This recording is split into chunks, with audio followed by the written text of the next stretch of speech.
नमस्कार दोस्तों, आपका डीजे स्टडीज़ में बहुत बहुत स्वागत है। तो आज का हमारा टॉपिक है हिंदी आलोचना। और हिंदी आलोचना के अंतर्गत हम जानेंगे इसकी स्वरूप, परिभाषा तथा विशेषता, जो कि सेमेस्टर 5 का पेपर 11 हिंदी ऑनर्स पेपर है। तो आइए वीडियो शुरू करते हैं बिना किसी देरी के। तो शुरू करते हैं हिंदी आलोचना की प्रस्तावना से। अंग्रेजी शब्द क्रिटिज्म का हिंदी पर्यायवाची आलोचना है। आरंभ में आलोचना शब्द की व्युत्पत्ति लुच धातु से हुई। ठीक है, लुच धातु क्या है? जिसका अर्थ होता है देखना। लुच मतलब होता है देखना। संतुलित दृष्टि से किसी रचना के गुण दोषों का कथन करना। तो समझ में आ गया कि संतुलित दृष्टि से किसी रचना के गुण दोषों का कथन करना ही आलोचना है। उसके बाद है आलोचना का उद्देश्य। भाषा रस अलंकार को परखना या आलोचना मात्र करना ही नहीं है, बल्कि यह भी देखना है कि कवि या लेखक की कृति में मानव हृदय कितना और किस सुंदरता के साथ चित्रित है। ठीक है, उसके बाद जानते हैं आलोचना की परिभाषाएं। इंसाइक्लोपीडिया ब्रिटानिका के अनुसार आलोचना वह कला है जो वस्तुओं के गुणों तथा मूल्यों को परखती है। ओके, मध्यकाल में आलोचना वह कसौटी है जिसकी सहायता से किसी रचना या रचना का मूल्यांकन किया जाता है।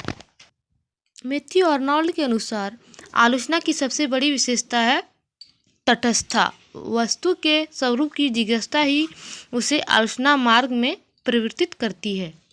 वैसे ही कार्लाइल के अनुसार आलोचना पुस्तक के प्रति अद्भुत आलोचना की मानसिक प्रतिक्रिया का परिणाम है।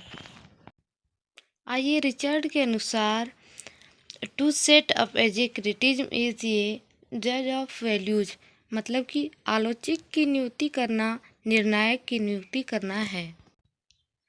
इसी प्रकार श्याम सुंदर दास, गुलाब राय, नागेंद्र शुक्ल की परिभाषाएं सभी तत्वों से समन्वित परिभाषा, जिसमें आलोचक इतिहास एवं तुलना का आधार लेकर वस्तु के बाह्य अंतः दोनों पक्षों की व्याख्या वैज्ञानिक शैली में करता हुआ सिद्धांतों का निर्माण और आलोच्य वस्तु का मूल्यांकन करने का प्रयास करता है। उसके बाद है आलोचना के 3 प्रमुख कार्य, जो हम कुछ बिंदुओं के द्वारा जानेंगे। पहला क, रचयिता के उद्देश्य को स्पष्ट करना ही आलोचक का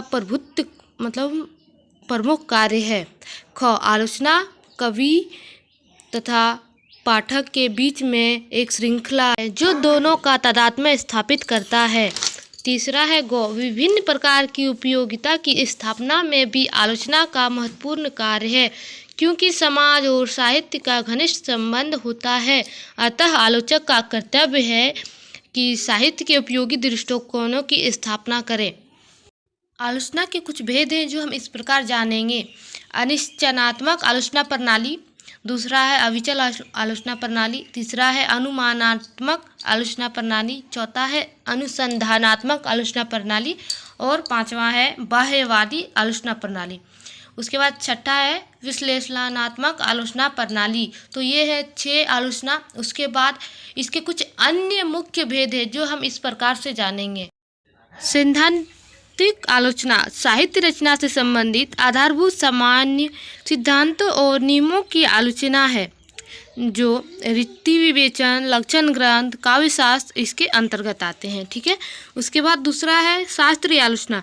एकेडमिक काव्यशास्त्र में सौंदर्य शास्त्र के आधार पर साहित्य कृति का स्तु तथा रूप विन्यास का विवेचन होता है। उसके बाद है तीसरा मनोवैज्ञानिक आलोचना। इसमें व्यक्ति के मन का भाव रहता है।